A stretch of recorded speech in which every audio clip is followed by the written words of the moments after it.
very useful, but it is. What we'll do is we'll run it through our own lawnmower. We have a lawnmower that's, you know, seen better days, but it works wonderful. It'll grind it up, and it'll look like what we've been putting in the bins. So you have dry brown material. Yeah. You have little green material. Yeah, I cleaned out the weeds in my bed. They didn't have any seeds on them, but they were green. I had some dead plants that had seen their day. They're not diseased, so I will use them as brown material. Thank you. Okay. This is something that people put in the trash regularly. Shredded paper. If you have one of the old shredders that just does it in strips, actually for the compost pile, that's probably a little bit more efficient. This tends to pack down, but I mix it in with my other stuff. This is a source of brown material, and it keeps it out of the trash can. Get your office to give you the bags of shredding. Everything that we put in the compost and recycle is less to put in our landfills. Including the tops off your strawberries when you're making strawberry shortcake. Yes. Yes. When the kids come out to visit us and I'm telling them about compost, I break it down that there's 5 ingredients of compost, and I kind of color code it.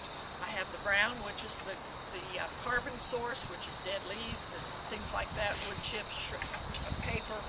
The green, which is the nitrogen, which is grass clippings, fruits, vegetables, things like that. Coffee grounds, too, is considered green. Blue is your water source. Everybody needs water. White is your air source. Everybody needs air, even the little microbes. And the other one is not a color, but it's time. This is not an item that happens overnight. You learn patience, and it's a peaceful pursuit, and you get something that benefits your plants, the earth, and Cindy, when I rake up my leaves, what do I do with them? There's so many. one, you could put them on the side of the curb and build landfills, but we do it a little bit differently. We bring them out here, we store them during the winter, so we'll have brown. These are considered brown. Leaves will get at least 50 to 80% of the nutrient that the tree takes up is in the leaves. So by composting these, we put that stuff back into the soil. The other part of composting is the green factor, which is grass, food such as your produce, coffee grounds, anything that would be your nitrogen source. Your brown is your carbon source, your green is your nitrogen source. Unfortunately, they usually occur at different times of the year. That's why we're storing bags of leaves right now, or last fall for use this summer.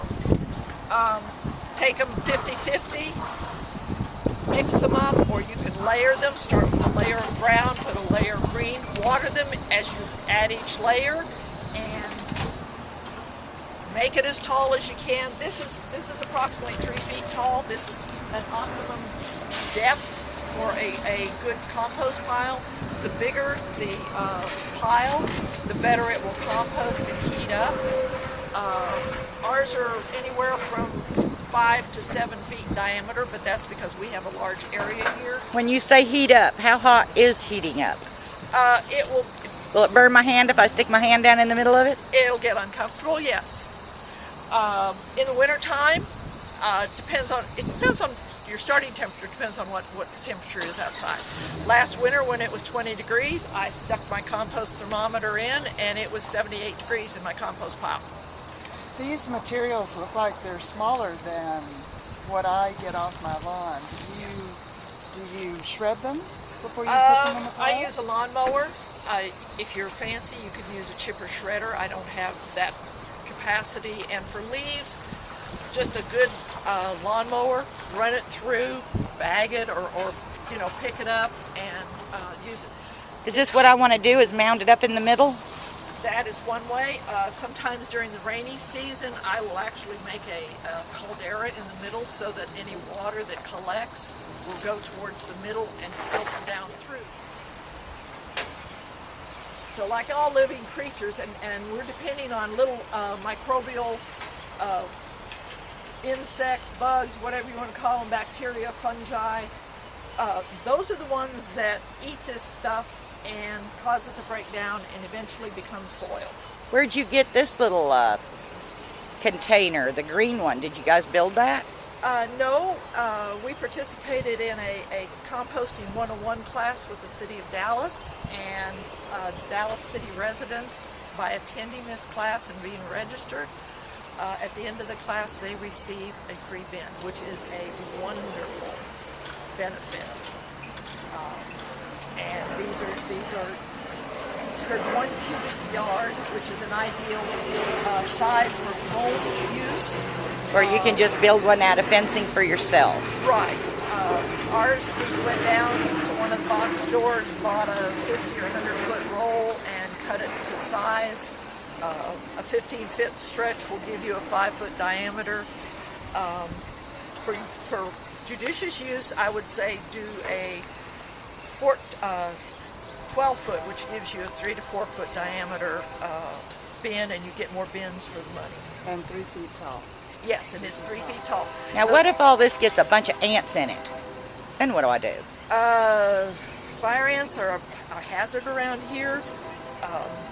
They usually show up when it's cooler weather and they're looking for some place to winter over. Water the pile good. Make sure that they've pretty well evacuated, and then turn it. You will have upset their housekeeping.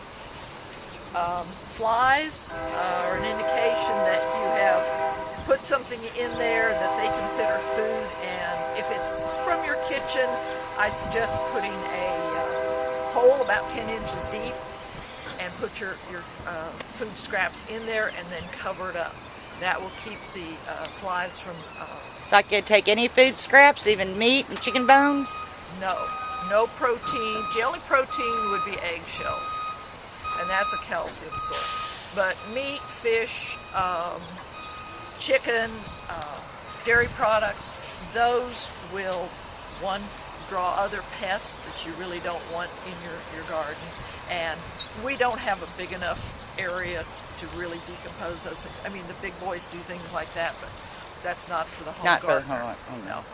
And be sure to always bury it, because that keeps the smell down. I mean, if you put it on top, it's garbage. If you bury it, it is food for your